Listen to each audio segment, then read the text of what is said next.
समग्र शिक्षा करार कर्मचारी संघर्ष समिती महाराष्ट्रातर्फे गेल्या 18 वर्षांपासून समग्र शिक्षा अभियानात काम करत असलेले करार कर्मचारी आजही समायोजनाच्या प्रतीक्षेत असून यावर्षी सुद्धा संघटनेच्या वतीने भव्य मोर्चाचे आयोजन करण्यात आले।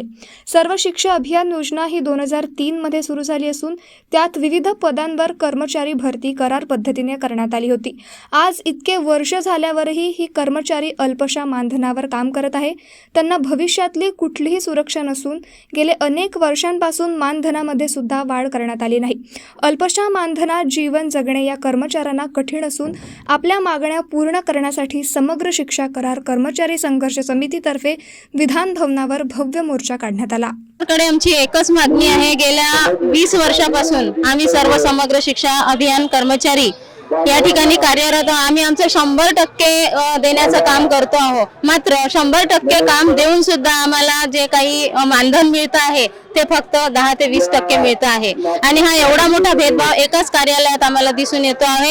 एकीकडे आम्हाला परमनंट कर्मचारी जे आहे ते लाख रुपये पगार उचलतात, आम्ही 10-20 हजारावर काम करत आहोत आणि एवढंही असून आज आमच्या वयाची जवळपास 50शी सर्वांनीच ओलांडलेली आहे। सर्वांचे मुलं शिक्षणाचे झालेले आहे ना, त्यांचं आम्ही व्यवस्थित पालन पोषण करू शकत नाही, शिक्षण करू शकत। ही परिस्थिती आम्हाला आमच्यावर जी ओढवलेली आहे ही परिस्थिती फक्त कायम शब्दांनी ओढवलेली आहे। आमची हीच विनंती आहे की आमच्याच कॅडर मध्ये काम करणारे अर्धे लोक कायम झालेले आहे आणि अर्धे मात्र आम्ही अशीच पायपीट करत आहोत, ते फक्त यासाठी की आम्ही कायम झालो पाहिजे।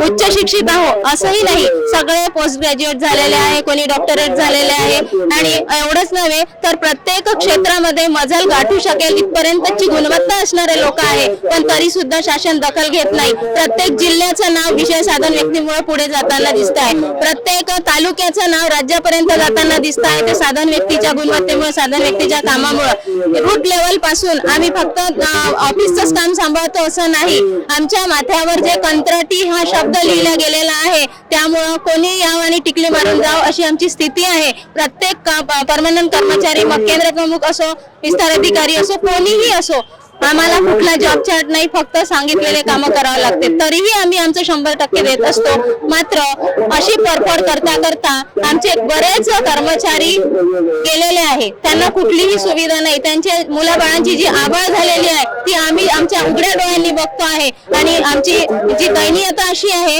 की आम्ही त्यांना हातभारही लावू शकत नाही, कारण आम्हीच तुटपुंज्या पगारावर आहोत, तर आम्ही त्यांची आमच्या भावंडांची मदत कशी करणार सांगा। मग आता आमची तरी एवढी विनंती आहे की आता आमचे काही लोक गेलेले आम्ही आमच्या उघड्या डोळ्यांनी पाहिले, पण आमची तरी अशी स्थिती येऊ देऊ नका की आमच्या मुलांवरही कोणाला दया दाखवावं लागेल। तर या दृष्टिकोनातून काय असे ना, आपण या शासनानं विचार केला पाहिजे। मुख्यमंत्री साहेबांना एकच विनंती आहे की या कमीत कमी या मार्च पर्यंत तरी आम्हाला कायम करा आणि सुटकेचा निश्वास कमीत कमी उरलेले जे काही 4-5 वर्ष आमचे आहे ते सुखाने जगू द्या, एवढीच मागणी आहे। आम्ही आमच्या फक्त कामाचा मोबदला मागतो। आम्ही तुमच्या लाडक्या बहिणीच आहोत, इतर बहिणींसारखा आमचाही विचार करावा आणि समग्र शिक्षा अभियानातील भगिनींना, बांधवांना न्याय मिळवून द्यावा, एवढी मात्र आमची अपेक्षा आहे।